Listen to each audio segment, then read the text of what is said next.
Ito mahalaga to.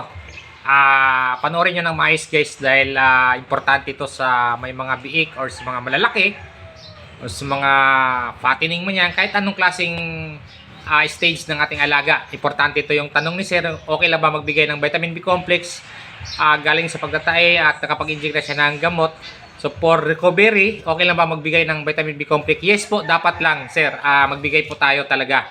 So, ang vitamin B complex, so ito naman yung gamit ko guys yan.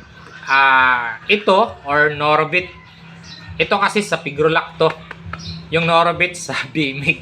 So, yun. Yun lang naman yung produkto na ginagamit natin na feeds. Kaya, medyo minsan, nabibigyan tayo ng libre. So, minsan lang naman po. Hindi naman po yan sa lahat ng pagkakataon meron sila. So, ngayon, tips guys, halimbawa, pag may mga alaga kayo na kumakain naman, pero payat, kumbaga kulang po talaga sa nutrients. Yung nutrition po talaga yung papansin nyo na kulang.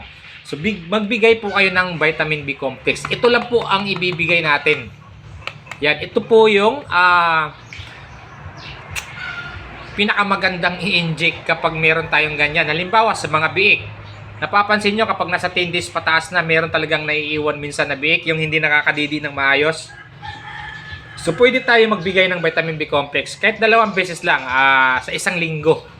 Yan, okay na po yun. Makaka-recover na po yun. Basta makakakain ng maayos at makakadidi, makakahabol po yan. Pero pwera na lang po talaga kapag matagal nagkasakit tapos matagal na agapan, talagang apektado na yung paglaki niya. So, hindi basta-basta makaka-recover po yan. Pero mahahabol yan, andito na sa stage na sa grower or sa grower, makakahabol yan. Kapag palaking baboy, makakahabol yan sa grower. Pero pag sa mga pre-starter, maano po talaga yan, mahuhuli ng konti. Pero, at least healthy siya. Pero pagdating sa grower, makakahabol po yan. So, magbigay po kayo, 1 ml good for 10 kilos. So, ang pag-i-inject nito, pwedeng sa laman, pwedeng sa ilalim lang din ng taba. So, walang problema kahit saan natin i-inject ito. Pwedeng sa liig or sa pigi. Yan. Vitamin B complex lang po. Halimbawa, meron kayong inahin na medyo medyo napansin nyo na walang gana kumain. Pero okay naman siya. So, loss of appetite lang yun guys. Bigyan nyo ng vitamin B complex. Halimbawa, may nangangayayat kayong inahin na nagpapadidi. So, hindi sapat yung kinakain ng inahin. Kahit marami na pinapakain. So, magbigay lang din po kayo nito. Pandagdag sustansya para hindi basta-basta mangangayayat yung inahin natin. Ako kasi, meron akong laging stock dito. So, yung nakaraan, yung dalawang inahin doon. nabasag yung vitamins ko guys. So hindi ako nakabili kaagad. So hindi na-injikan. So naglugon, inabutan ng paglulugon. Kaya ito nahuli, nakapag-inject naman na ako, nahuli. So tandaan nyo guys, kunting pagkakamali po talaga sa ating dito sa alaga. May kaakibat po talaga ng problema. Kaya alamin nyo lahat ng procedure ko dyan, ilista nyo guys. Ilista nyo lang yung mga dapat gawin sa biik, sa inahin. Nandyan na lahat. Ilista nyo. Para pag dumating yung time na yun na yung gagawin mo, pag hindi nakalimutan mo, titingnan mo na lang sa record mo. So, ganito. So, ulit-ulit lang yung cycle na yan guys. Kaya madali mo makabisado yan. Nakikita nyo naman na marami tayong natutulungan at maraming gumagaya.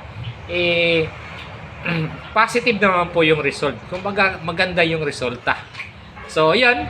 Magbigay ng vitamin B complex, lalo-lalo sa iyo, sir, dahil nanggaling sa pagtatae, naka-recover na, tapos medyo payat pa yan eh. Kasi nga, pag nagtatae kasi, automatic, papayat ka agad yung biik mo kapag bacteria yung dahilan. Pwera sa overfeeding. Ang overfeeding naman, kahit nagtae, ang lakas kumain. Yun yung mga overfeeding. So, ang gawin lang naman doon is bawasan lang konti ng tubig or pagkain, feeds, yan. Kumbaga, i-diet konti para tsaka nadamihan kapag okay na, nasanay na kumain ng marami at matigas na yung dumi. So, ito, vitamin B complex, May sinishare akong link dyan guys kung wala kayong mabilhan. Pwede kayong mag-order dyan sa mga link na isinishare ko. Para hirap kasi ngayon, ang daming gumagawa ng kalokohan, di ba?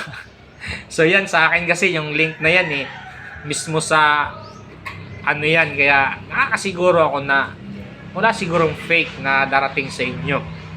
Yan. Big Sun SP po ito. Ang gamit ko Big Sun SP, Norobit, yan lang naman yan. So yun guys, sana nakatulong sa inyo. Maraming salamat. Maraming salamat sa nagtitiwala at maraming salamat sa mag-share for idea. Dahil maraming nangangailangan na ng tulong kahit ganito lang yung negosyo natin. Marami po talagang kulang pa sa idea, sa kaalaman. Kaya nakakatulong po yung pagbabahagi natin ng ganitong video. Kahit sa ganito lang, marami tayong natutulungan. Maraming salamat. God bless. Happy Sunday.